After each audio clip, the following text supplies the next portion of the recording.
আদর্শ পরিবার গঠনের জন্য পিতা মাতার অধিকার সর্বোচ্চ লেভেলের রাখতে হবে। আপনার পরিবারে যদি আপনার বাবা মা থাকে, জীবনের সর্বোচ্চটুকু দিয়ে পিতা মাতার সেবা করতে হবে। পিতা মাতা হচ্ছে জান্নাত। মায়ের পায়ের নিচে আল্লাহ জান্নাত রেখেছেন। এক সাহাবী এসে বলছেন, ইয়া আল্লাহ রাসূল, আমি জিহাদে যেতে চাই। তোমার বাবা মা কি জীবিত আছে? হ্যাঁ আছে। তুই ফাফিহিমা ফাজাহিদ, বাবা মার সেবা করে জান্নাত নাও, তোমার জিহাদে যাওয়ার দরকার নেই। তুমি বাবা মার সেবার মাধ্যমে তুমি জিহাদের মর্যাদা পেয়ে যাবে। সুবহানাল্লাহ বিহামদিহি সুবহানাল্লাহিল আযীম। বাবা মা হচ্ছে জান্নাতে যাওয়ার মাধ্যম। বাবা কি খেতে পছন্দ করে, বাবা কি করতে পছন্দ করে, আপনি যখন বাবার প্রতি এত শ্রদ্ধা দেখাবেন, আপনার মায়ের প্রতি এত শ্রদ্ধা দেখাবেন, আপনার ছোট বাচ্চারা দেখবে আমার বাবা দাদিকে কি আদর করে, আমার বাবা আমার দাদাকে কি আদর করে, সে কিন্তু আপনাকে ওই আনুগত্যটাই দেখাবে। আর যদি দেখে আপনি স্ত্রীর কথা শুনে মাকে ঝাড়ি দিচ্ছেন অথবা বাবার প্রতি রাগান্বিত হচ্ছেন, তাহলে ওই সন্তান শিখে যাবে যে আমি বড় হলে আমাকে এই রকমই করতে হবে। তার প্রতিদানটা কিন্তু আপনি প্রাকৃতিকগতভাবেই আপনি পেয়ে যাবেন। পিতা মাতার অধিকার সর্বোচ্চ অধিকার। ওয়াসাইনাল ইনসানা বিওয়ালিদাইহি হামালাতহু উম্মুহু ওয়াহানান আলা ওয়াহানিন ওয়া ফিসালুহু আমাইন وفصاله في عامين أن اشكر لي ولوالديك إلي المصير। আমি তোমাদেরকে উপদেশ দিচ্ছি, তোমরা পিতামাতার সাথে সদাচরণ করবে, পিতামাতার সাথে সদাচরণ করবে। সুবহানাল্লাহ বিহামদিহি। মা মাসের পর মাস পেটে গর্ভ ধারণ করে তোমাকে লালন পালন করেছেন। সুবহানাল্লাহ বিহামদিহি। দুধ ছাড়াতে হয় 2 বছর।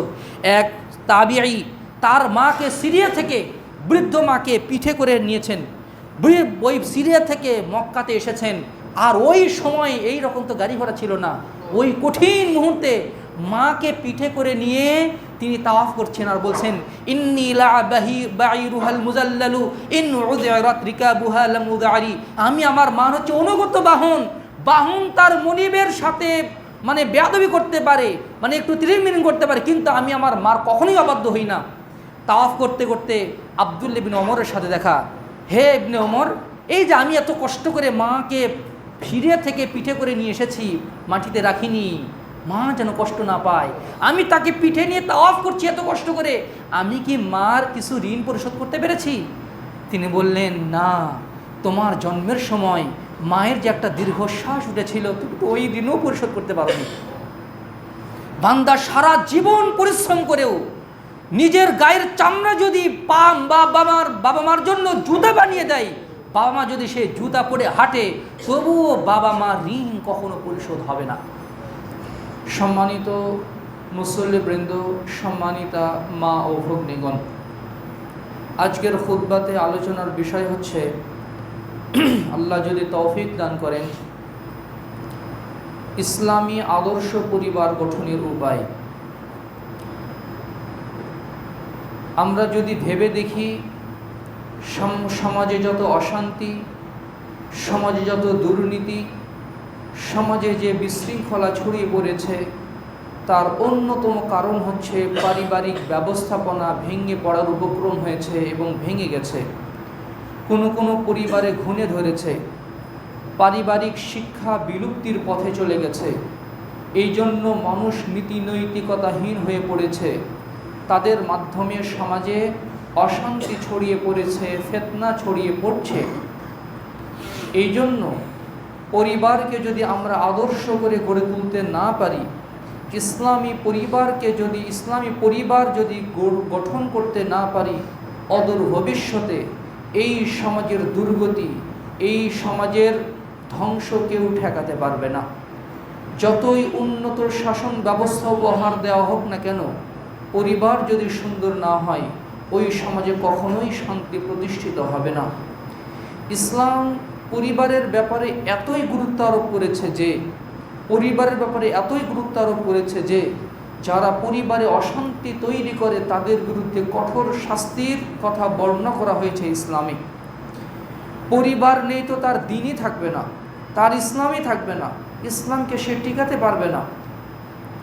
একজন সন্তান পরিবারে যা শেখে, বিশ্বনন্দিত কোনো বিদ্যাপীঠেও সে ওটা শিখতে পারে না। এই জন্য পরিবার গঠনের প্রতি আমরা যত যত্নশীল হব, আমাদের বংশধর ততই নেককার হবে এবং ততই মানব সম্পদে পরিণত হবে। এই জন্য বর্তমান সমাজে আমি বিশ্বাস করি যে পরিবার আদর্শ পরিবার গঠনের প্রতি মানুষকে সবচেয়ে বেশি গুরুত্ব দেওয়া দরকার। আমি ব্যক্তিগত জীবনে হয়তো আমি পরহেজগার, আমি তাহাজ্জুদ গুজার, আমি মসজিদে সালাত আদায় করি, আমি দিন পালন করার চেষ্টা করি, আর আমার সন্তান কোন দিকে যাচ্ছে, আমার নাতি নাতনি তারা কোন পথে পা বাড়াচ্ছে, কোন আদর্শে গড়ে উঠছে, আমার সন্তান, আমার স্ত্রী, পরিবার পরিজন কোন আদর্শে গড়ে উঠছে, দেখলে দেখা যাবে যে আমি দিনদার হলেও আমার পরিবার দিনদার নয়। এই জন্য ইসলামী পরিবার গঠন করা অত্যন্ত জরুরি হয়ে পড়েছে। যদিও আমরা মুসলিম, পাশ্চাত্য সভ্যতায় পরিবার ব্যবস্থাপনা ধ্বংস হয়ে গেছে।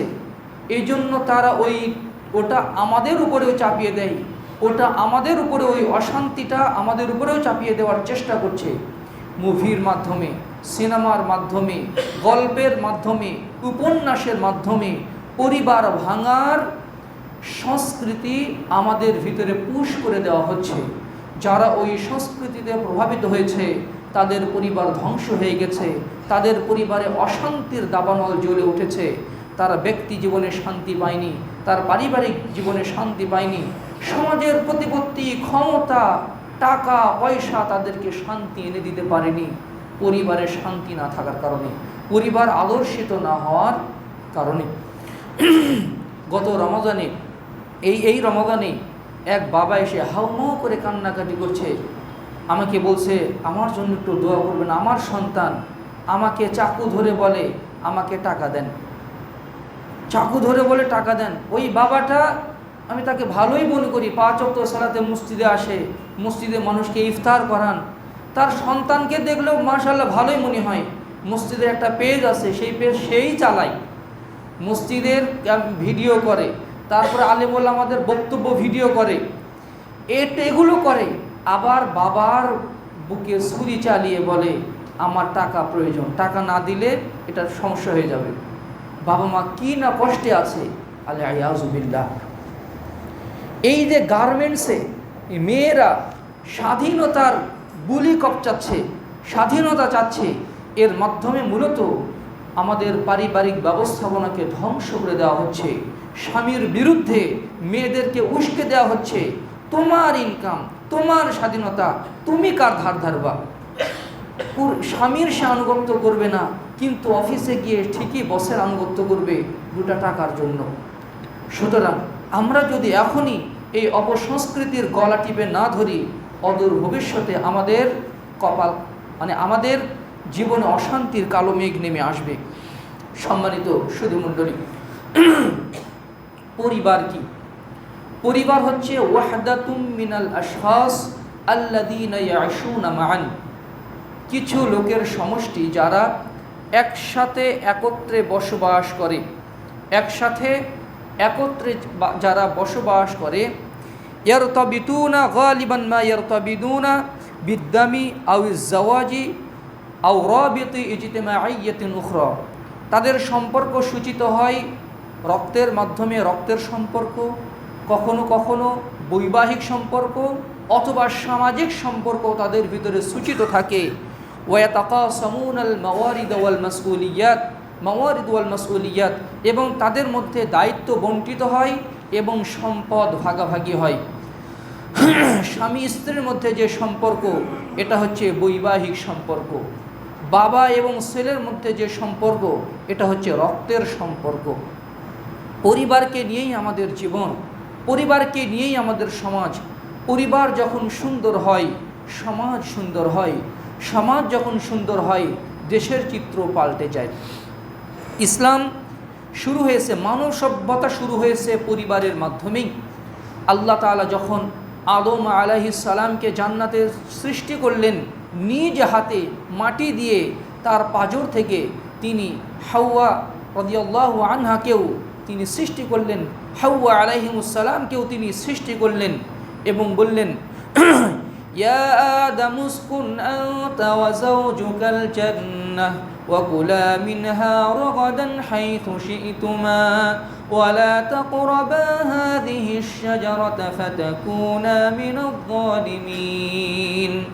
আল্লাহ তাআলা সূরা বাকারার মধ্যে বলেছেন, আমি আদমকে বললাম, হে আদম, তুমি এবং তোমার স্ত্রী জান্নাতে যেখানে ইচ্ছা সেখানে বিচরণ করো, যাও, ঘোরাফেরা করো, খানাপিনা করো, আনন্দ ফুর্তি করো, তবে খবরদার ওই গাছের কাছে যেন যেও না, তাহলে তোমরা জালেম হয়ে যাবে। শয়তানের প্ররোচনায় শয়তান এই পারিবারিক বন্ধন সহ্য করতে পারেনি, ফলে তাদেরকে ওয়াসওয়াসা দিয়েছিল এবং আল্লাহর ইচ্ছায় সেটাই বাস্তবায়িত হয়েছিল এবং আদম আলাইহিস সালামকে নেমে আসতে হয়েছিল। আমরা সবাই জানি তাদের মাধ্যমেই কিন্তু এই পৃথিবী আবাদ হয়েছে, তাদের সন্তান সন্ততির মাধ্যমেই। পরিবার যদি না থাকতো মানব সভ্যতার সূচনাই হতো না, মানব সভ্যতার সূচনা হতো না। এই পরিবার হলো মানুষের প্রশান্তির জায়গা, পরিবার হলো মানুষের প্রশান্তির জায়গা। সূরা রুমের 21 নম্বর আয়াতে আল্লাহ তাআলা বলছেন, ওয়ামিন আয়াতিহি আন খালাকা লাকুম মিন আনফুসিকুম আজওয়াজান লিতাসকুনু ইলাইহা ওয়া জাআলা বাইনাকুম মাওয়াদ্দাতান ওয়া রাহমাহ ইন্না ফি যালিকা লাআয়াতিন লিকাওমিন ইয়াতাফাক্কারুন। আল্লাহ তাআলার অন্যতম নিদর্শন হচ্ছে তিনি তোমাদের ভিতর থেকে তোমাদের জন্য স্ত্রী তৈরি করেছেন, তোমাদের সহধর্মিনী সঙ্গিনী তৈরি করেছেন, লিতাসকুনু ইলাইহা, যাতে তার কাছে তোমরা প্রশান্তি লাভ করো, ওয়া জাআলা বাইনাকুম মাওয়াদ্দাতান ওয়া রাহমা, এবং তোমাদের পরস্পরের মাঝে আল্লাহ তাআলা মুহাব্বত, ভালোবাসা তৈরি করে দিয়েছেন। আর এর মধ্যে রয়েছে চিন্তাশীল বান্দাদের জন্য উপদেশের খোরাক। একজন মেয়েকে যখন আমি বিবাহ করে আনলাম, না ছিল তার সাথে রক্তের সম্পর্ক, না ছিল তার সাথে আগে পরিচয়, কিন্তু আল্লাহ তাআলা তার ব্যাপারে আমার অন্তরে কি মহাব্বত ঢেলে দিলেন, স্বামীর ব্যাপারে স্ত্রীর অন্তরে কি মহাব্বত ঢেলে দিলেন।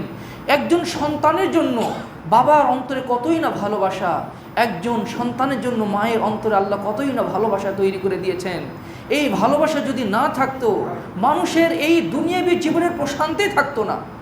একজন বাবা কেমন এত পরিশ্রম করে, হাড় ভাঙ্গা পরিশ্রম করছে ওই স্ত্রীর জন্য, ওই নয়নে পুত্র সন্তানের জন্য এত পরিশ্রম করছে, এত কষ্ট স্বীকার করছে, মাথার ঘাম পায়ে ফেলে রোদের মধ্যে ঘামে একদম চুপসে যাচ্ছে, তবুও সে পরিশ্রম করছে। সারা দিন সারা রাত সে বাইরে পরিশ্রম করে যখন পরিবারের কাছে আসে, সবার সাথে হাসি মুখে কথা বলে, সবার সাথে একসাথে খাবার খায়, তখন তার অন্তরটা ভরে যায়, হৃদয়টা ভরে যায়, প্রশান্ত হয়ে যায়। এই প্রশান্তির জায়গা হচ্ছে পরিবার, এই প্রশান্তির জায়গা হচ্ছে পরিবার। যেই পরিবার আদর্শবান পরিবার, ওই পরিবারের অভাব অনটন তাদেরকে কাবু করতে পারে না, বিপদ আপদ তাদেরকে কাবু করতে পারে না। যে স্ত্রী জানে আমার স্বামী জীবনের সর্বোচ্চটুকু দিয়ে আমাকে সুখে রাখার চেষ্টা করে, যেই স্বামী জানে আমার স্ত্রী তার জীবনের সর্বোচ্চটা বিলিয়ে দিয়ে আমাকে সুখী করার চেষ্টা করে, ওই পরিবারে অভাব অনটন কোনো ম্যাটার না, ডাজন্ট ম্যাটার। রিক্সা চালক হলেও ওই পরিবারে ঘর ভরা শান্তি থাকে। কিন্তু যেই পরিবার আদর্শ না, টাকা টাকা কোটি কোটি টাকার পরেও রাতে ঘুম হয় না, ঔষধ খেয়ে ঘুমোতে হয়, আর ছটফট করে রাতে ঘুমোতে ঘুমোতে হঠাৎ করে লাফ দিয়ে ওঠে, বুকের ভিতর ফড়ফড় করে ওঠে, স্ত্রী তার কথা শোনে না, সন্তান তার অবাধ্য বেদিন হয়ে যাচ্ছে। সুতরাং এই পরিবার শান্তির জায়গা, যেটা আদর্শ পরিবারের মাধ্যমেই লাভ করা যায়। 3 নম্বর হচ্ছে এই পরিবার হচ্ছে মানুষের জীবনের প্রথম পাঠশালা। এখানে মানুষ যা কিছু শেখে, বিশ্ববিদ্যালয়, বিশ্বের নামি দামি ইউনিভার্সিটিও তাকে এটা শেখাতে পারে না। একটা পরিবারে একজন সন্তান যা কিছু শেখে, আল ইলমু ফিস সিগরি কান নকশি আলাল হাজারি ওয়াল ইলমু ফিল কিবারি কান নকশি আলাল বাহরি। আরবি প্রবাদে আছে, ছোটবেলার জ্ঞান অর্জন পাথরে খোদাইয়ের মতো, যেটা কখনোই বিলীন হয় না। আর বার্ধক্যকালে যে জ্ঞান অর্জন করা হয় সেটা হচ্ছে সাগরের বুকে আঁকিবুকি করার মতো, মুহূর্তেই মিলিয়ে যায়। ছোটোবেলাতে যখন আমরা কাদার মতো ছিলাম, আমাদের বাবা মা আমাদেরকে যেই আদর্শের উপর আমাদেরকে শেপ দিয়েছেন, আমাদের জীবনটা কিন্তু ওইভাবেই গড়ে উঠেছে। যেই সন্তানের গোড়াপত্তন শৈশবটা, বিশেষ করে 10 বছর আগ পর্যন্ত সে যদি বেদিন পরিবেশে থাকে, ওই সন্তানের পরবর্তীতে দিনে ফিরে আসা অনেক কঠিন হয়ে যায়। ইল্লা মা রহিমা রব্বি, আল্লাহ যার প্রতি দয়া করেন সে ব্যতীত খুব কম সংখ্যক মানুষই শৈশব থেকে যারা ইসলামী তরবিয়ত পায় না, পরবর্তীতে তাদের দিনের পথে ফেরা কঠিন হয়ে যায়। তবে আল্লাহ যার প্রতি দয়া করেন তার ক্ষেত্রে এটা অসম্ভব কিছু নয়।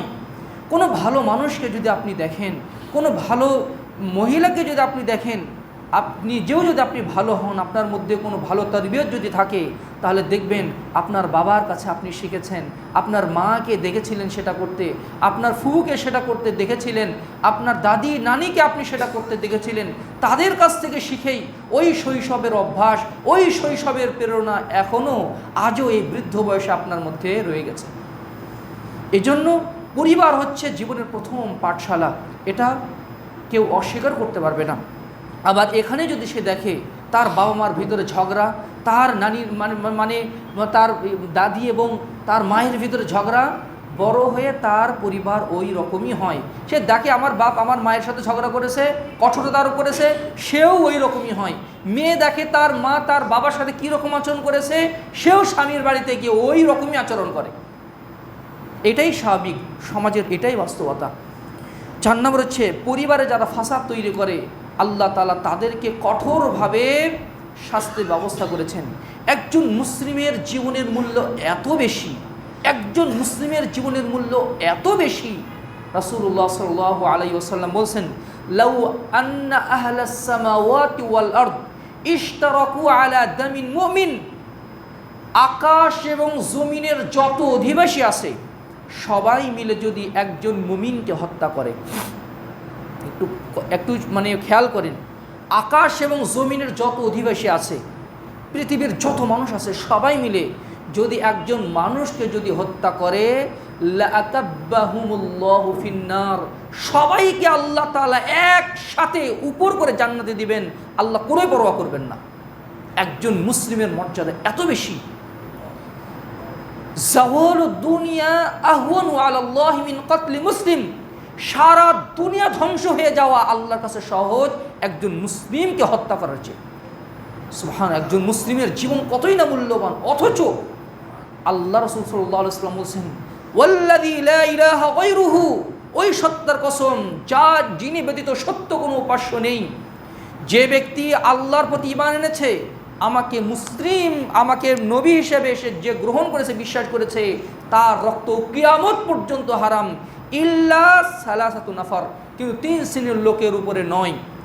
এক, তারিকুল লিল ইসলাম, আত-তারিকুল লিল ইসলাম, যে ইসলামকে পরিত্যাগ করেছে, মুরতাদ হয়ে গেছে। মুফারিকুল জামাআহ, ইসলাম মুসলিমের জামাত থেকে বিচ্ছিন্ন হয়ে গেছে, মুসলিম শাসক তাকে হত্যা করবে। ওয়াস-সাইয়্যিবুজ জানি, বিবাহিত মানে জেনাকার, সে নারী হোক সে পুরুষ হোক, তাকে হত্যা করা হবে। এবং ওয়ান নাফসু বিন নাফসি, কেউ যদি কাউকে হত্যা করে কিসাসের, তার বিপরীতে তাকে হত্যা করা হবে। মুসলিম শাসক তাদেরকে হত্যা করবে। হত্যার ব্যাপারে আল্লাহ রাসূল সাল্লাল্লাহু আলাইহি ওয়াসাল্লাম বলেছেন যে সহজভাবে হত্যা করতে, কিন্তু যে বিবাহিত জেনাকার, যে পরকীয়ায় লিপ্ত, তাদের ব্যাপারে আল্লাহ রাসূল কঠোর বাক্য উচ্চারণ করেছেন, তাদেরকে রজম করে হত্যা করতে হবে। বুক পর্যন্ত পুঁতে দিয়ে সারা মহল্লার মানুষ হাতে পাথর নিবে আর তাকে নিক্ষেপ করবে, তার চোখে লাগবে, গালের উপরে লাগবে, ঠোঁটের উপরে লাগবে, মাথাতে লাগবে, ফিনকি দিয়ে রক্ত ঝরবে, নিষ্ঠুরভাবে তাকে হত্যা করা হবে। অথচ আল্লাহ সাল্লাল্লাহু আলাইহি ওয়াসাল্লাম বলছেন, তোমরা যদি পশু কুরবানি করো, সুন্দর করে ধার দাও এবং সেটা আরাম দিয়ে তাকে জবাই করো, কিন্তু এই জিনাকারের ব্যাপারে কেন আল্লাহ রাসূল এত শক্ত বিধান দিলেন? কেন আল্লাহ তাআলা সূরা নূরের মধ্যে এত শক্ত বিধান দিলেন? এর অন্যতম হিকমত হচ্ছে, কেউ যদি ইসলাম থেকে মুরতাদ হয়ে যায়, পরিবারের কোনো ক্ষতি হয় না। কেউ যদি কোনো মানুষকে হত্যা করে পরিবারের উপরে প্রভাব বিস্তার করে না, পরিবার অশান্ত হয় না। কিন্তু একজন স্ত্রী যদি পরকীয়ায় লিপ্ত হয়, একজন পুরুষ যদি পরকীয়ায় লিপ্ত হয়, পরিবার ধ্বংস হয়ে যায়। এই জন্য তার শাস্তি অত্যন্ত কঠোর করা হয়েছে। এজন্য পরিবার অত্যন্ত গুরুত্বপূর্ণ। এই পরিবারকে যদি ইসলামী পরিবার হিসেবে গঠন করতে যদি না পারি, আমরা দুনিয়াতে সঠিকভাবে প্রশান্তির সাথে নির্বিঘ্নে নিরাপত্তার সাথে নিশ্চিন্তে আমরা আল্লাহর দাসত্ব করতে পারবো না। স্ত্রী যদি আপনার আমার সহযোগী না হয়, আপনি বেদাত থেকে শিরক থেকে নিজেকে পরিপূর্ণভাবে মুক্ত করা আপনার জন্য কঠিন হয়ে দাঁড়াবে। স্ত্রী যদি সহযোগী না হয়, দিন পালন করা কঠিন হয়ে যায়। স্বামী যদি স্ত্রীর সহযোগী না হয় দিনের ব্যাপারে, তাহলে দিনের ব্যাপারে দিন পালন করতে কঠিন হয়ে যায়।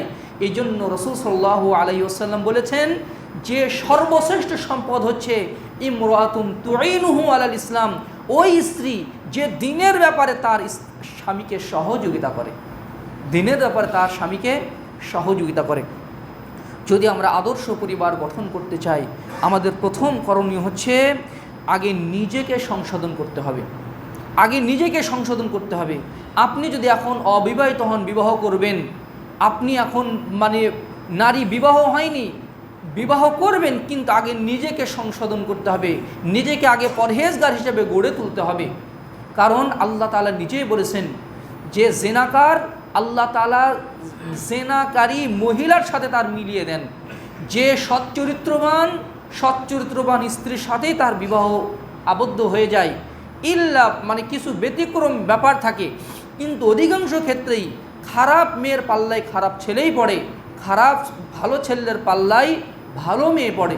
এই জন্য কেউ যদি আদর্শ পরিবার গঠন করতে চায়, আর যদি কেউ পরিবার বিবাহ শাদী করেছে, তার স্ত্রী আছে, সন্তান আছে, সন্তানকে বলে এই সালাত আদায় করো, ভালো করে পড়াশোনা করো, তোমাকে বড় আলিম হতে হবে, তোমাকে সেটা হবে, ভালো মানুষ হতে হবে, তিনি নিজেই ভালো মানুষ না, তার নিজের ইনকামই খারাপ, তার মসজিদের সাথে তার সম্পর্ক নেই, 5 ওয়াক্ত সালাতে তিনি মসজিদে আসেন না, আর সন্তানকে তিনি সবক দেন, উপদেশ দেন, এই সন্তান কখনোই ওই বাবার উপদেশ গ্রহণ করবে না, ওই উপদেশ তার জন্য কোনো কার্যকরীও হবে না। স্ত্রী দেখে আমার স্বামী নিজেই একজন খারাপ মানুষ আর আমাকে ভালো হওয়ার উপদেশ দেয়, ওই স্ত্রী তো কথা শুনবে না। স্বামী জানে আমার স্ত্রী নিজেই খারাপ মানুষ, স্ত্রী যদি কোনো কিছু পদক্ষেপ নেয়, স্বামী তো অন্তর থেকে গ্রহণ করবে না। কিন্তু আপনি আমি যদি ভালো মানুষ হই, তাহলে দেখব সবাই ভালো মানুষ হয়ে যাবে। রাসূল আল্লাহ তাআলা বলছেন, ইয়া আইয়ুহাল্লাযীনা আমানু কু আনফুসাকুম ওয়া আহলিকুম নারা وقودها الناس والحجارة عليها ملائكة غلاظ شداد لا يعصون الله ما أمرهم ويفعلون ما يؤمرون يا أيها الذين آمنوا ওহে যারা ঈমান এনেছো, কু আনফুসাকুম, আগে নিজেকে জাহান্নামের আগুন থেকে বাঁচাও, ও আহলিকুম, পরিবারকে জাহান্নামের আগুন থেকে বাঁচাও, ও আহলিকুম নারা ওয়াকুদুহান নাস ওয়াল হিজারা, মনে রেখো জাহান্নামের ইন্ধন হবে মানুষ এবং পাথর। চুলা জ্বালানোর সময় ইন্ধন হয় কাঠের খড়ি, কাগজ, এগুলো দিয়ে আগুন জ্বালানো হয়, আর জাহান্নামের আগুন ধরানো হবে মানুষকে দিয়ে, মানুষ পুড়বে জাহান্নামে, পাথর পুড়বে, মানুষ পুড়বে। আলাইহা মালাইকাতুন গিলাদুন শিদাদুন লা ইয়াসুনাল্লাহ মা আমারহুম ওয়া ইয়াফআলুনা মা ইউমারুন, জাহান্নামী এত কঠোর, রুক্ষ স্বভাবের, এত কঠোর ফেরেশতাদেরকে দায়িত্ব দেওয়া হবে, যারা আল্লাহর কোনো নির্দেশ অমান্য করবে না, তাদেরকে যেই নির্দেশই দেওয়া হবে তারা সেই নির্দেশ পুঙ্খানুপুঙ্খ যথাযথভাবে পালন করবে। ওই আগুনকে তোমরা ভয় করো। পরিবার গঠনের অন্যতম উদ্দেশ্য হবে জাহান্নামের আগুন থেকে কীভাবে বাঁচবো, এই পরিবারের সদস্যদেরকে কীভাবে জাহান্নামের আগুন থেকে বাঁচাবো, এই পরিকল্পনা পরিবারে থাকতে হবে। এই জন্য আল্লাহ তাআলা আগে নিজেকে জাহান্নামের আগুন থেকে বাঁচাতে বলেছেন। আপনি যদি পরিবারকে নিয়ে সমুদ্র সফরে যাচ্ছেন, নৌকাতে ঘুরতে যাচ্ছেন, হঠাৎ নৌকাটা ডুবে গেল অথই পানির ভেতরে, আপনি আগে নিজেকে বাঁচাবেন। আগে নিজে বাঁচি, স্ত্রীর কথা মনে থাকবে না, সন্তানের কথাও মনে থাকবে না। যখন আপনি মৃত্যু প্রায় হয়ে যাবেন, যখন নিজে একটা শেল্টার পাবেন, তখন মনে হবে আমার সন্তান কোথায়, আমার স্ত্রী কোথায়। এই জন্য আগে নিজেকে বাঁচাতে হবে, তারপর সন্তান সন্ততির জন্য চেষ্টা করতে হবে। 2 নম্বর হচ্ছে আদর্শ পরিবার গঠনের জন্য অবৈধ সম্পর্কহীন বিবাহ করতে হবে। অবৈধ সম্পর্কহীন অবস্থায় বিবাহ করতে হবে দিনকে প্রাধান্য দিয়ে। এই পৃথিবীতে যারা এই শ্বশুরের সম্পদ দেখে বিবাহ করেছে তারা অশান্তিতে পুড়েছে। যারা ছেলের সম্পদ দেখে, শুধু সম্পদ দেখে বিবাহ করেছে, কত মহিলা আছে যারা স্বামীর ঘরে গিয়ে দাসীতে পরিণত হয়েছে। এমন কত ছেলে আছে যারা শ্বশুরের সম্পদ দেখে বিয়ে করে শ্বশুরের দাসে পরিণত হয়েছে। যারা এই সম্পদ দেখে বিয়ে করবে তাদেরকে ফিতনায় পড়তেই হবে। যারা শুধু কেবল লাবণ্য দেখে বিবাহ করবে তাদেরকেও ফিতনাতে পড়তে হবে। কিন্তু যারা দিনকে প্রাধান্য দিয়ে বিবাহ করবে তারাই আদর্শ পরিবার গঠন করতে পারবে ইনশাআল্লাহ। রাসূল সাল্লাল্লাহু আলাইহি ওয়াসাল্লাম বলেছেন, সহিহুল বুখারীর 5090 নম্বর হাদিস, তুনকাহুল মারআতু লিআরবাইন, মহিলাকে সাধারণত 4টি জিনিস দেখে বিবাহ করা হয়। এটা সমাজের নীতি, এটা মানুষের বৈশিষ্ট্য। বিবাহ করার সময় 4টি বিষয় দেখে। প্রথম দেখে লিমালিহা, তার সম্পদ আছে কিনা। এটা যেমন ছেলেরা দেখে, এটা তেমন মেয়েরাও দেখে যে যেই ঘরে মানে হবে, বিবাহ হবে, ছেলের কিছু আছে কিনা, সরকারি চাকরি করে কিনা। সরকারি চাকরি যদি পিওনেরও চাকরি হয় কোনো সমস্যা নেই, সরকারি চাকরি তো। কিন্তু দিনদার ছেলে যদি মানে ব্যবসায়ী হয়, না না না, ব্যবসা কুই করবে না করবে, আমার মেয়ে মানে অশান্তি থাকবে। সম্পদ দেখে। দ্বিতীয় দেখে ওয়ালি হাসাবিহা, বংশ, আমি অমুক বংশ, আমি তমুক বংশ। এত নিচু বংশ হলে তো আমাদের মান সম্মান থাকবে না। নিচু বংশে বিবাহ, আমার ছেলেকে বিয়ে দিব না, আমার মেয়েকে দিব না। বংশ দেখে। তারপরে দেখে ওয়ালি জামালিহা, সৌন্দর্য দেখে। আর তারপরে দেখে ওয়ালি দিন ইহা, দিনকে দেখে। ফজফার বিদাতি দিন, আল্লাহ রাসূল বলছেন সমাজের মানুষ 4টি বিষয়কে দেখে, কিন্তু তুমি স্রেফ দিনকে প্রাধান্য দাও, দিনকে দেখে তুমি বিবাহ দাও। তারিবাতি ইয়াদাকা, তোমার নচেত তোমার হাত ধুলোই ধূসরিত হোক, তুমি ধ্বংস হয়ে যাবে, তোমার সর্বনাশ হয়ে যাবে যদি তুমি দিনকে প্রাধান্য না দাও। রাসূল সাল্লাল্লাহু আলাইহি ওয়াসাল্লাম বলেছেন, ইদা খাতাবা ইলাইকুম মান তারদাউনা দীনাহু ওয়া খুলুকাহু, তোমাদেরকে যদি এমন কেউ প্রস্তাব দেয় বিবাহের, যার দিন এবং চরিত্র তোমাকে মুগ্ধ করে, তাহলে তাড়াতাড়ি বিবাহ দিয়ে দাও। ফাযাউইজুহু, তাড়াতাড়ি বিবাহ দিয়ে দাও। ইল্লা তাফআলু তাকুন ফিতনাতুন ফিল আরদি, যদি তুমি এটা না করো ফিতনা তৈরি হয়ে যাবে, পরিবারে ফিতনা তৈরি হয়ে যাবে। এই জন্য সাঈদ ইবনুল মুসাইয়িব রাহিমাহুল্লাহ, তিনি ছিলেন তৎকালীন সময়ের গ্রান্ড মুফতি মদিনার সাহাবায়ে কেরামের উপস্থিতিতে তিনি ফতোয়া দিতেন। এবং তিনি ছিলেন ধনাঢ্য পরিবারের একজন ধনী ব্যক্তি মুহাদ্দিস ছিলেন। মসজিদ নববীতে তিনি দার্স দিতেন। তিনি বলছেন, আমার জীবন এমনভাবে কেটেছে 40টি বছর। এই 40 বছরে যখন মুয়াজ্জিন মসজিদের আজান দিয়েছে, আমি তখন সালাতের জন্য মসজিদে হাজির থেকেছি। 40 বছর আমার এভাবে কেটেছে। এই 40 বছরে কোনো দিন আমি দ্বিতীয় কাতারে সালাত আদায় করিনি, মুসল্লির পিঠ দেখিনি, মানে দ্বিতীয় কাতারে সালাত আদায় করিনি। 40 বছরে কোনো দিন তিনি প্রথম কাতার সালাত, দ্বিতীয় কাতারে সালাত আদায় করেননি। এমন একজন ব্যক্তি ছিলেন সাঈদ ইবনুল মুসাইয়িব রাহিমাহুল্লাহ। তার মেয়েকে বিবাহ করার জন্য রাজপুত্র প্রস্তাব দিয়েছিল, তিনি খুব ধমক দিয়ে তাকে তাড়িয়ে দিয়েছিলেন। কিন্তু বিয়ে দিয়েছিলেন একজন এমন ছেলের সাথে যার মানে বউ মারা গিয়েছিল এবং তার ছাত্র ছিল, কিন্তু তার দিন তাকে চমৎকৃত করেছিল। কয়েকদিন দেখেন ওই তার ছাত্র নেই। জিজ্ঞাসা করলেন, বাবা এই কয়েকদিন উপস্থিত ছিল না কেন? যে মানে আমার স্ত্রী মারা গিয়েছিল, এই জন্য মানে আমার একটু কয়েকদিন আমার লেট হয়েছে।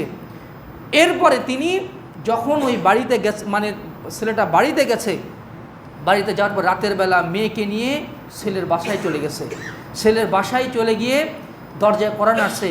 ছেলে দরজা খুলেই দেখে সাঈদ ইবনুল মুসাইয়িব রাহিমাহুল্লাহ। অবাক হয়ে গেছেন তিনি, কারণ তাকে রাস্তাঘাটে সাধারণত দেখা যায় না। তিনি সারাদিন মসজিদে নববীতে দর্শ দেন। তখন তিনি ওখানেই বললেন, আমি আমার মেয়েকে তোমার সাথে বিবাহ দিলাম, তুমি রাজি? তখন সে কবুল বলে ফেললো।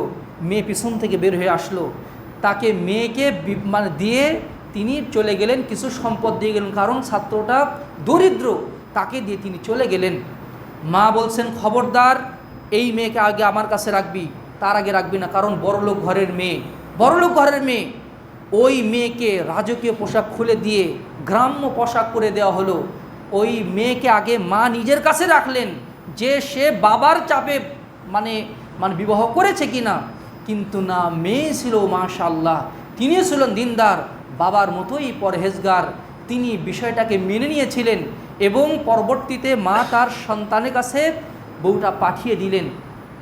ইবনুল মুসাইব রাহিমাহুল্লাহ আসতেন না, কিন্তু মাঝে মাঝে তার ছাত্রের কাছে জিজ্ঞাসা করতেন আমার মেয়েটা কেমন আছে।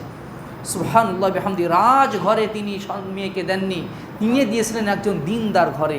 ছেলে তো ছাত্র, কিছু ইনকাম করে না, কি করবে আমার মেয়েকে নিয়ে, কোথায় রাখবে না রাখবে, আর মেয়ে তো গরিব ঘরের সন্তান, সে আমার ঘরে এসে কি করবে।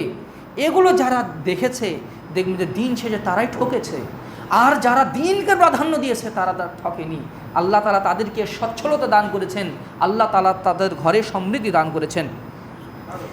3 নম্বর হচ্ছে বিবাহ যখন করা হবে যাবতীয় অপসংস্কৃতি, হিন্দুয়ানি প্রথা, গান বাজনা মুক্ত করে সহজভাবে বিবাহ দিতে হবে। যেই বিবাহের অনুষ্ঠানে গান বাজনা করা হবে, নারী পুরুষের অবাধ মেলামেশা হবে, বেপর্দা বেলেল্লাপূর্ণ বিষয় পরিস্থিতি বিরাজ করবে, নারী পুরুষ মিলেকে একাকার হয়ে যাবে, ওই বিবাহে কখনোই বরকত হবে না, কখনোই বরকত হবে না, কখনোই বরকত হবে না। বিবাহের অনুষ্ঠানে গান বাজনা করলে 2 ধরনের পাপ হয়। গান বাজনার মহাপাপ কাবিরা গুনাহ, আর রাসূলের সুন্নাতকে অপমান করার কাবিরা গুনাহ, উভয় পাপ হয়ে যায়। বর্তমান সমাজে আমাদের বিবাহগুলো হয় একদম টোটালি হিন্দুদের সংস্কৃতির মতো করে, একদম লাইটিং করতে হবে 14 দিন আগে থেকে, 1 মাস আগে থেকে, আর অপচয় আর অপব্যয় এগুলো নিয়ে আমাদের বিবাহ অনুষ্ঠান হয়। ফলে দেখা যায় অশান্তি বিবাহের দিন থেকে শুরু হয়ে যায়। গতকালকেই এক বিবাহের অনুষ্ঠানে গোশত একটু কম দিয়েছে, এটা নিয়ে মারামারি হয়ে হসপিটালে ভর্তি হয়ে আসে, গোশত একটু কম দিয়েছে। এটা কিসের লক্ষণ? আমরা বিবাহের অনুষ্ঠানকে হিন্দুদের অনুষ্ঠানে পরিণত করেছি। আগে থেকে হলুদ মাখাতে হবে, খালাতো বোন খালাতো ভাইরা হলুদ মাখাবে, এটা কখনোই ইসলামী আদর্শ নয়, এটা জেনার অপনাম মাত্র। সুতরাং বিবাহকে যত সহজ করা যাবে, বর্তমান সমাজে বিবাহকে কঠিন করা হয়েছে। জেনার পথ সহজ, টাকা থাকলে জেনার দুয়ার খোলা আছে, মোবাইলে জেনার দুয়ার খোলা আছে। আপনি বিবাহ করবেন কিন্তু পথ বন্ধ, অমুককে দাওয়াত করতে হবে, তুমুককে দাওয়াত করতে হবে, আমাকে এত অ্যারেঞ্জমেন্ট করতে হবে, এত কিছু করতে হবে। অথচ সাহাবায়ে কেরামের যুগে আব্দুর রহমান ইবনে আউফ আল্লাহ রাসূলের কাছে এসেছেন, গায়ে হলুদের দাগ। আচ্ছা তুমি কি বিবাহ করেছো? হে আল্লাহ রাসূল, গত রাত বিবাহ করেছি। মাশাআল্লাহ, আল্লাহ বরকত দান করো, তবে অলিমা করো, একটা হাসি জবাই করে সবাইকে খাওয়াই দিও। বিবাহটা এত সহজ, একটা মামুলি সিম্পল ব্যাপার ছিল যে রাসূল সাল্লাল্লাহু আলাইহি ওয়াসাল্লামকে বলারও প্রয়োজন অনুভব করিনি। আর আমি গো ধরে বসে আছি, সন্তানকে বিয়ে করালো, আমাকে একবার পুছলও না, আমাকে একবার জানালোও না। অথচ বিয়ে কিন্তু খুবই সহজ। ইসলাম তালাককেই কঠিন করে দিয়েছে। আপনি তালাক দিবেন, 1 টুকরে 3 তালাকও যদি দেন, 1 তালাক সাব্যস্ত হবে। পরের দিন দেখবেন যে রাগটা ঠান্ডা হয়ে গেছে, মনে হবে যে না না না এই মেয়েকে নিয়ে সংসার করা যায়, না না না এই ছেলেকে নিয়ে সংসার করা যায়। আল্লাহ তাআলা তালাকের পথকে রুদ্ধ করে দিয়েছেন, আর বিবাহকে আল্লাহ সহজ করে দিয়েছেন। শুধু মেয়ের অভিভাবক ছেলেকে বলে, বাবা আমি এত টাকা দেনমোহরের বিনিময়ে আমার মেয়েকে তোমার হাতে তুলে দিলাম, তুমি কি কবুল করলা?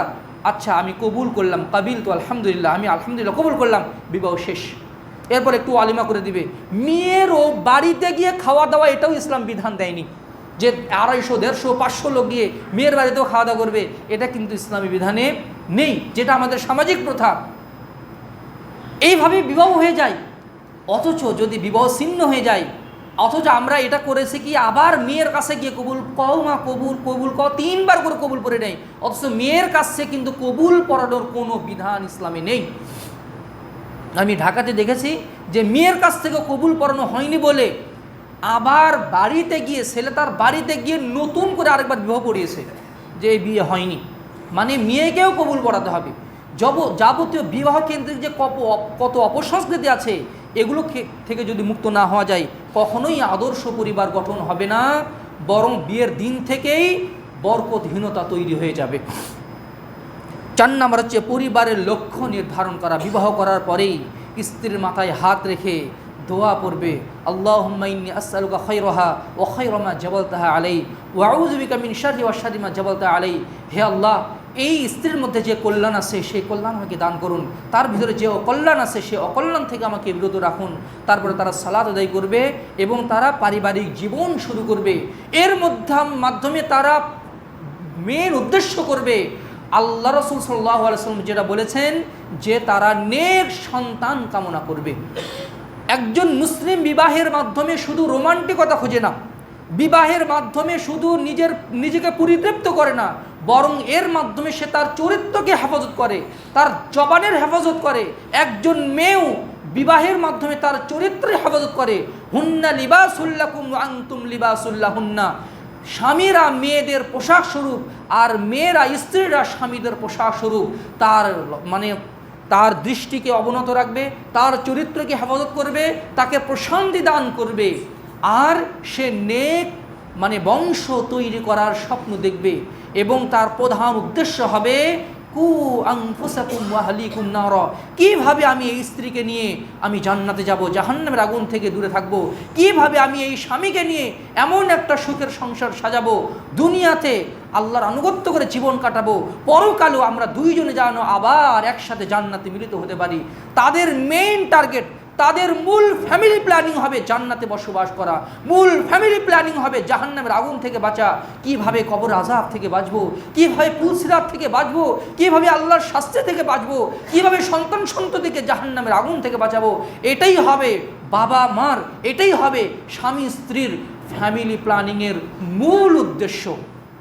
আমার সন্তান অসুস্থ হয়ে গেলে আমি কতই না কাতরাই, আমার সম্পদ বিক্রি করে হলেও ব্যাংকের টাকা ভেঙে জমানো টাকা খরচ করে বাংলাদেশে ট্রিটমেন্ট করি। যদি সেটা সম্ভব না হয় বাইরে নিয়ে যাই, সন্তানকে আমার সুস্থ করে তুলতে হবে। যেই সন্তানের সামান্য অসুস্থতায় আমি এত ঘাবড়ে যাই, আমি এত টেনশন করি, আমার কপালে ভাঁজ পড়ে, সেই সন্তান যদি জাহান্নামের আগুনে পড়ে কীভাবে আমি সহ্য করব? ওই সন্তানকে আমি ফজরের সময় ডাক দেই না। এই যে মিথ্যা মায়া তার প্রতি দেখাচ্ছি, তাদেরকে সালাতে অভ্যস্ত করছি না, তাদেরকে দিনের তারবিয়ত দিচ্ছি না, ওই সন্তানকে তো আমি জাহান্নামের দিকে ঠেলে দিচ্ছি, ওই সন্তানকে তো আমি আগুনের দিকেই ঠেলে দিচ্ছি। কিসের মায়া, কিসের মহাব্বত? আমি তার প্রতি মহাব্বত করছি না, আমি তার প্রতি জুলুমই করছি। এজন্য যখন পরিবারের মূল উদ্দেশ্য হবে আমার পরিবারের প্রত্যেকটা সদস্য যেন জান্নাতি হয়, আমার পরিবারের প্রত্যেকটা সদস্য যেন কবর আযাব থেকে মুক্তি পায়, আমার পরিবারের প্রত্যেক সদস্য যেন জাহান্নামের আগুন থেকে যেন মুক্তি পায়, ফ্যামিলির মূল প্ল্যান এবং লক্ষ্য থাকতে হবে এটাই। সেই পরিবার হবে সফল পরিবার, সেই পরিবার হবে সুখের পরিবার, সেই পরিবারের সুখ আলো বাতাস, সুখের আলো বাতাস ঘর দিয়ে জানালা দিয়ে প্রবেশ করবে, সুখের শান্তি তারা বসবাস করবে। তাদের টাকা কম থাকতে পারে, কিন্তু তারা দুনিয়াতে প্রকৃত সুখ তারাই অনুভব করবে ইনশাআল্লাহ। 5 নম্বর হচ্ছে পরিবারকে শিরক মুক্ত করতে হবে, অপসংস্কৃতি মুক্ত করতে হবে, তাওহীদ প্রতিষ্ঠা করতে হবে। লোকমান আলাইহিস সালাম তার সন্তানকে যখন উপদেশ দিয়েছিলেন, আল্লাহ এত পছন্দ করেছেন, তিনি সেটা কোরআনে তুলে ধরেছেন। সূরা লোকমানের 2য় রুকু বাসাতে পড়বেন, অনুবাদ সহ তাফসির সহ অনেক কিছু শিখতে পারবেন ইনশাআল্লাহ। আল্লাহ তাআলা বলছেন, وَإِذْ قَالَ لُقْمَانُ لِابْنِهِ وَهُوَ يَعِظُهُ يَا بُنَيَّ لَا تُشْرِكْ بِاللَّهِ إِنَّ الشِّرْكَ لَظُلْمٌ عَظِيمٌ। হে মুহাম্মদ, স্মরণ করো সেই সময়ের কথা যখন লোকমান তার সন্তানকে, তার নয়নের পুত্তলি ছেলেকে বলেছিল, বৎস আমার, বেটা আমার, ছেলে আমার, লা তুশরিক বিল্লাহ, খবরদার আল্লাহর সাথে শিরক করবে না, খবরদার তুমি শিরক করবে না। ইন্না শিরকা লাযুলমুন আযীম, কেননা শিরক হচ্ছে মহা জুলুম, অনেক বড় জুলুম হচ্ছে শিরক। সন্তানকে শৈশব থেকেই শিরকের সাথে পরিচয় করিয়ে দিতে হবে, আল্লাহর ভালোবাসা, আল্লাহর মহব্বত তার অন্তরে পয়দা করে দিতে হবে। সেটা বই পাঠের মাধ্যমে হোক, তাদেরকে বক্তৃতা শোনানোর মাধ্যমে হোক, তাদেরকে মসজিদে খুতবাতে নিয়ে আসার মাধ্যমে হোক, তাদের মধ্যে তাওহীদের বীজ বপন করে দিতে হবে প্রত্যেক সদস্যের অন্তরে। অপসংস্কৃতি, বেদাতি প্রথা, বেদাতি অনুষ্ঠান, আর পহেলা বৈশাখ পালন করা, আর বিভিন্ন ধরনের মানে বেদাতি অনুষ্ঠান পালন করা, এগুলো থেকে পরিবারকে মুক্ত করতে হবে। আমার আপনার পরিবারের প্রত্যেকটা সদস্য যেন অন্তরের মোহাব্বত নিয়ে, অন্তরের ভালোবাসা নিয়ে যেন আল্লাহর আনুগত্য করে। আমরা সন্তানকে ভয় দেখাই, ওই যে বাঘ আসলো, ওই যে শিয়াল আসলো, এই ভয় দয়া করে সন্তানকে দেখাবেন না, তাদেরকে আল্লাহর ভয় দেখাবেন। আল্লাহর ভয় দেখানো উচিত। বাবা, আমাদের সৃষ্টিকর্তা হচ্ছেন আল্লাহ, তিনি আকাশে থাকেন, তিনি আমাদেরকে সৃষ্টি করেছেন। তিনি যেমন তোমাকে সৃষ্টি করেছেন, তিনি তেমন তোমার আব্বুকেও তিনি সৃষ্টি করেছেন। আমরা যেটা খাই সেটা কিন্তু আল্লাহ দেন। সন্তানকে যখন আল্লাহর সাথে পরিচয় করে দেওয়া হবে, ওই সন্তান আল্লাহর ভালোবাসা নিয়ে আল্লাহর ইবাদতবন্দি করবে। বাবাকে চোখ রাঙাতে হবে না, বাবাকে লাঠি ধরতে হবে না। সুবহানাল্লাহ বিহামদিহি। আমাদের বাবা মা যদি কোনো কিছু পছন্দ করতো, বাবা মা মরে যাওয়ার পরে সন্তান বৃদ্ধ বয়সে ওটা আগলে রাখে, আমার মা এটা খেতে খুব পছন্দ করতো, বাবার করা বাড়িটা ভাঙতে চায় না, আমার বাবার স্মৃতি বিজড়িত, আমি ওই বাড়ি ভাঙবো, আমি এই বাড়ি ভাঙতে পারবো না, এটা আমার বাবার হাতের গড়া, এটা আমার মায়ের হাতের জিনিস, এটা আমার মায়ের ব্যবহার করা জিনিস। সন্তান কতই না মা বাবার জিনিসগুলো, মা বাবার ব্যবহার্য জিনিসগুলো আগলে রাখে। অনুরূপভাবে সন্তানকে যদি আল্লাহর ভালোবাসা যদি সন্তানের বুকে যদি পুশ করে দেওয়া হয় শৈশব থেকেই, ওই সন্তান আল্লাহর ভালোবাসায় সে আল্লাহর ইবাদতবন্দি করবে, আল্লাহর প্রতি ভালোবাসা নিয়ে আল্লাহর ভয় ভীত হবে। রাসূল সাল্লাল্লাহু আলাইহি ওয়াসাল্লাম ছোট্ট বাচ্চা, 7 বছর বাচ্চাকে উপদেশ দিচ্ছেন, কুন ফিদ দুনিয়া কাআন্না গরিবুন আও আবিরু সাবিল ওয়া উদ্দা নাফসাকা ফি আহলিল কুবুর। বাবা আব্দুল ইবনে উমরকে বলছেন, তুমি দুনিয়াতে এমনভাবে বেঁচে থাকো যেন তুমি দুনিয়াতে একজন মুসাফির, আর নিজেকে সবসময় কবরের বাসিন্দা মনে করো। কাকে উপদেশ দিচ্ছেন জানেন? 60-70 বছরের বৃদ্ধ মানুষকে না, ছোট্ট বালককে, কিশোরকে আল্লাহ রাসূল উপদেশ দিচ্ছেন, মৃত্যুর ভয় দেখাচ্ছেন। একজন সালাফ তার সন্তানকে বলছেন, বাবা আমি জানি তোমার ভিতরে একটা বৈশিষ্ট্য আছে। আব্বু, আমার ভিতরে কি বৈশিষ্ট্য আছে আপনি জানেন? আমি জানি তুমি একদিন মরে যাবে, অবশ্যই তুমি একদিন মরবে, এই বৈশিষ্ট্য তোমার ভিতরে আছে। সুবহানাল্লাহ বিহামদিহি। সন্তানকে মৃত্যুর ভয় দেখাতেন, সন্তানকে তারা আল্লাহর ভয় দেখাতেন, সন্তানকে তারা জান্নাতের জন্য উদ্বুদ্ধ করতেন। বাবা জানো জান্নাতে কি কি আছে? জান্নাতে এটা পাওয়া যায়, জান্নাতে সেটা পাওয়া যায়, জান্নাতে এটা পাওয়া যায়। আর জাহান্নামে এই শাস্তি, জাহান্নামে আগুন, সালাত না আদায় করলে জাহান্নামে যেতে হবে, কবরে সাপ সবল মারবে, তাকে জাহান্নামের ভয় দেখাতে হবে, তাকে কবরের ভয় দেখাতে হবে। তাহলে শৈশব থেকে যেই বালক তার মায়ের কাছে জান্নাতের গল্প শুনে গড়ে ওঠে, যেই বালক, যেই মেয়েটা শৈশব থেকে জাহান্নামের গল্প শুনে, জান্নাতের গল্প শুনে, নবীদের কষ্টের কাহিনীর কথা শুনে যারা বড় ওঠে, ওই প্রভাব তাদের অন্তরে থেকে যায়। বড় হলেও তারা ওটা মনে রাখে যে মায়ের কাছে এই গল্পগুলো শুনেছিলাম। আমি আমার ব্যক্তি জীবনেও এমন অনেক কিছু শিখেছি যেটা আমি প্রথম দিকে শুধু মা বাবার কাছেই দেখেছি, বড় হয়ে সেটা হাদিস কোরআনে আমি পড়েছি, কিন্তু সেই আমলটা আমার আগেই শুরু হয়ে গেছে শুধু বাবা মাকে দেখার কারণে। এজন্য সন্তানকে, বাবা মাকে এই রকম হওয়া উচিত যে পরিবারে যেন তাওহীদ প্রতিষ্ঠিত হয়, সালাত প্রতিষ্ঠিত হয়, আল্লাহর দ্বীন প্রতিষ্ঠিত হয়, রাসূলের ভালোবাসা প্রতিষ্ঠিত হয়। রাসূল সাল্লাল্লাহু আলাইহি ওয়াসাল্লাম এক বালক, তার উম্মে সালামা রাদিয়াল্লাহু আনহার ছেলে বাম হাতে খাচ্ছেন, হাত ধরেছেন, ইয়া গোলাম সাম্মিল্লাহ, বাবা ডান হাতে খাও, ডান হাতে খেতে হয়, বাম হাতে খেতে হয় না। আর আমার সন্তান ঢক ঢক করে বাম হাতে গিলে পানি খাচ্ছে, আমি কিছুই বলছি না তাকে, দিনের তারবিয়ত তাকে দিচ্ছি না, এটা করা উচিত নয়। 6 নম্বর হচ্ছে আদর্শ পরিবার গঠনের জন্য পিতা মাতার অধিকার সর্বোচ্চ লেভেলের রাখতে হবে। আপনার পরিবারে যদি আপনার বাবা মা থাকে, জীবনের সর্বোচ্চটুকু দিয়ে পিতা মাতার সেবা করতে হবে। পিতা মাতা হচ্ছে জান্নাত, মায়ের পায়ের নিচে আল্লাহ জান্নাত রেখেছেন। এক সাহাবী এসে বলছেন, হে আল্লাহ রাসূল, আমি জিহাদে যেতে চাই। তোমার বাবা মা কি জীবিত আছে? হ্যাঁ আছে। তুই ফাফিহিমা ফাজাহিদ, বাবা মার সেবা করে জান্নাত নাও, তোমার জিহাদে যাওয়ার দরকার নেই, তুমি বাবা মার সেবার মাধ্যমে তুমি জিহাদের মর্যাদা পেয়ে যাবে। সুবহানাল্লাহ বিহামদিহি, সুবহানাল্লাহিল আযীম। বাবা মা হচ্ছে জান্নাতে যাওয়ার মাধ্যম।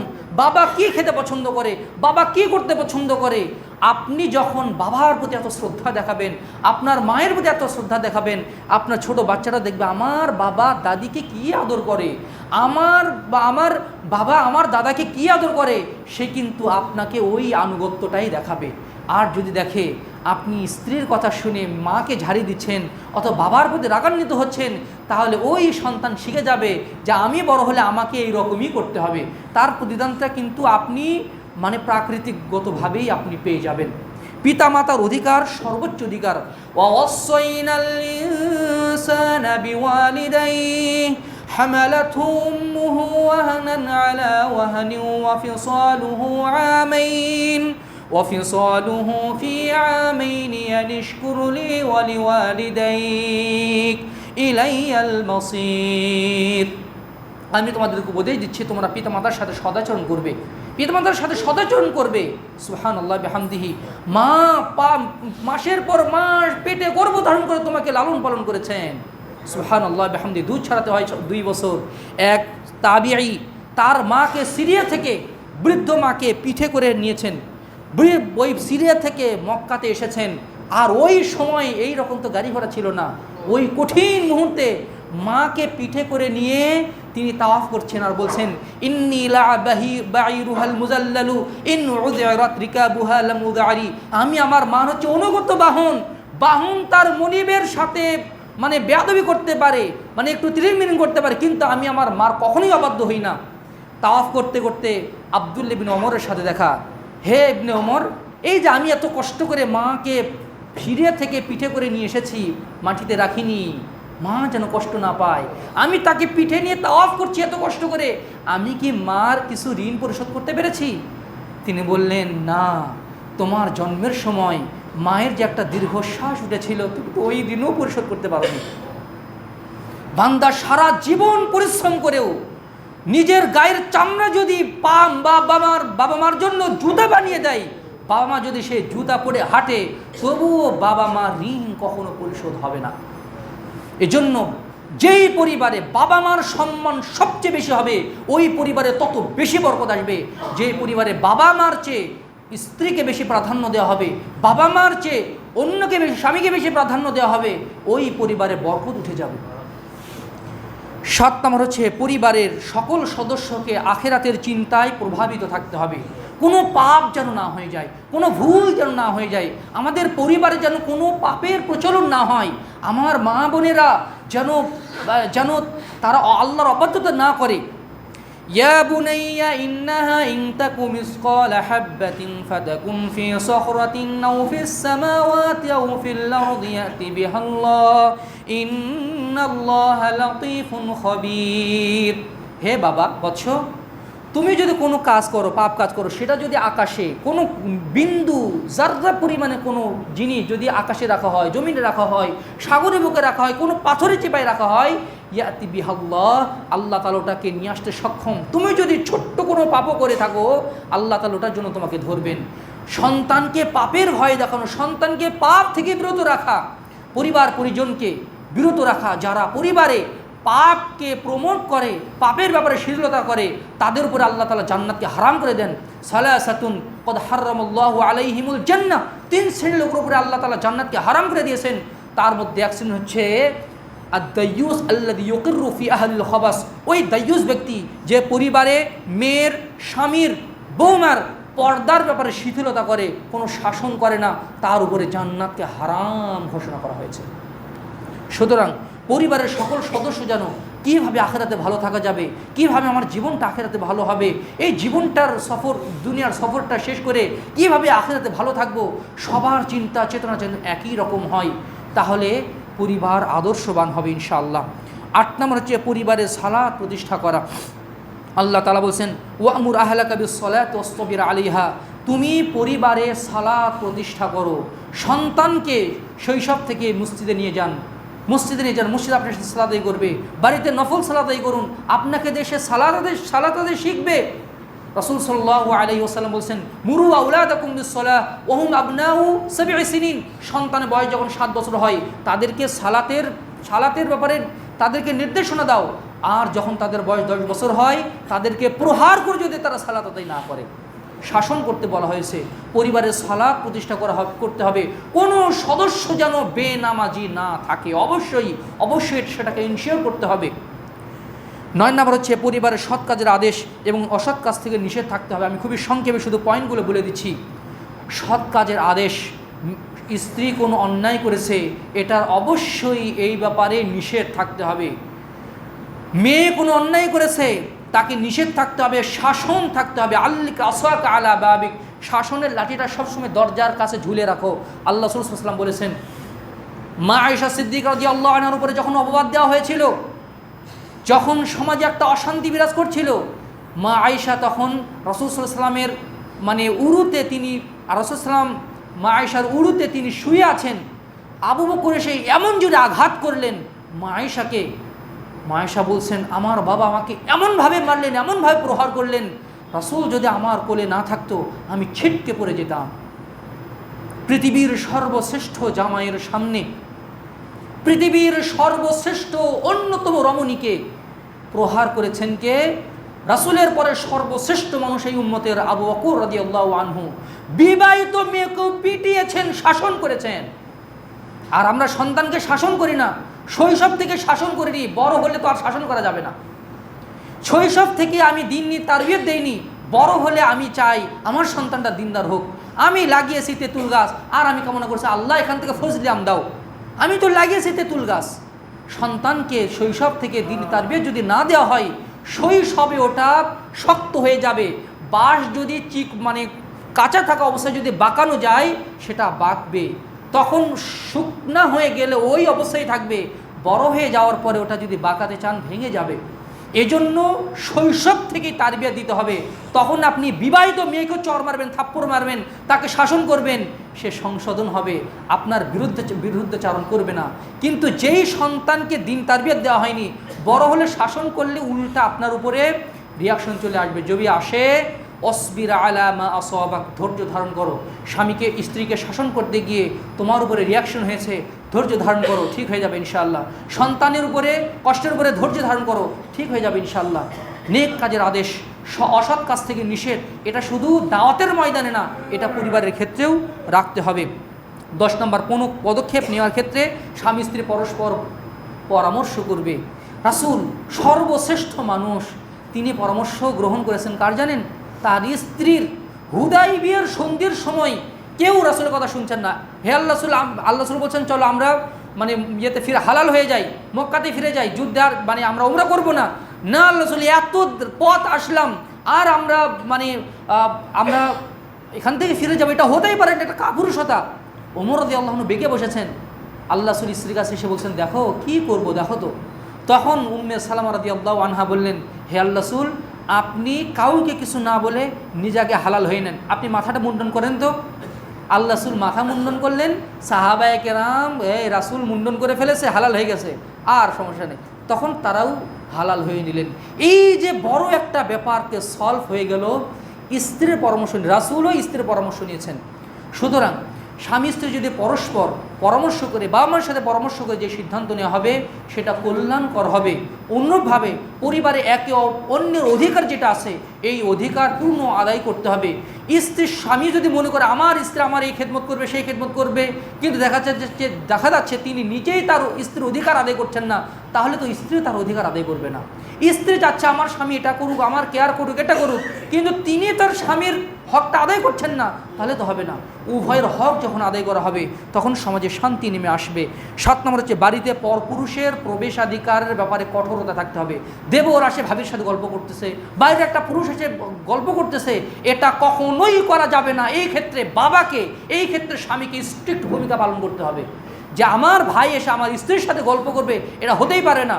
আপনার ভাইয়ের বউকে আপনি দেখতে পারবেন না, চাচিকে আপনি দেখতে পারবেন না।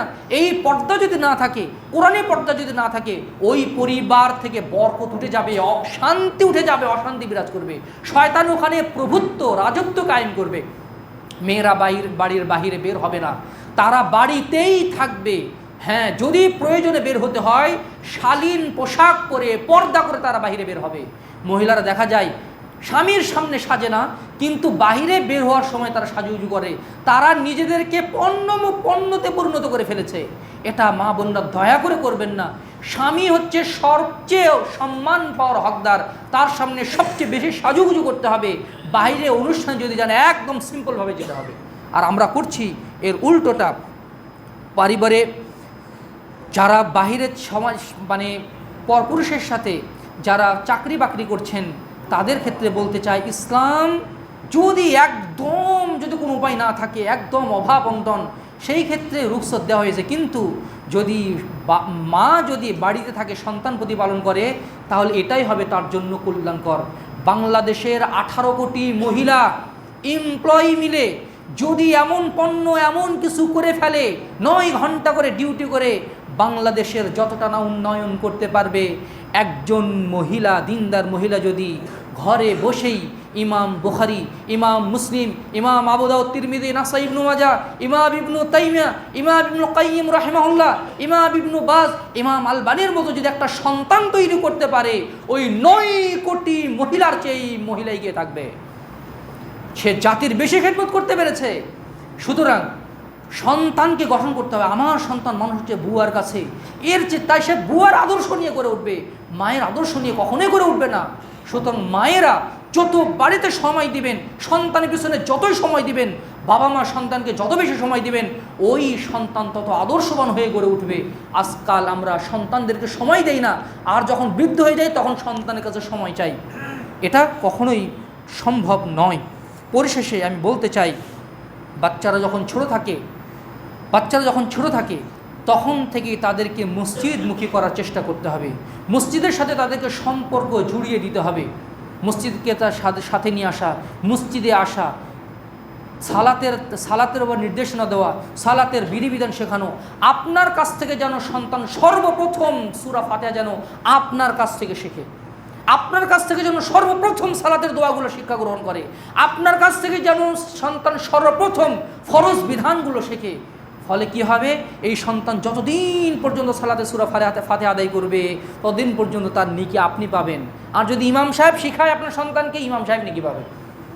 সন্তানকে সালাতের শিক্ষাটা বাবা মাকেই দিতে হবে। যে বুদ্ধিমান বাবা, তারা হুজুরকে করার আগে নিজে শিখবে, সন্তানকে শিক্ষা দিবে। এইভাবে যখন সন্তানকে যখন মসজিদমুখী করা হবে, ওই সন্তানের তরবিয়তটা মসজিদমুখী হয়ে যাবে, মসজিদের সাথে ভালোবাসা তৈরি হবে। আর যার অন্তর মসজিদমুখী হয়, আরশের নিচে তাদের ছায়া পাওয়া যায়, তারা ছায়া লাভ করবে।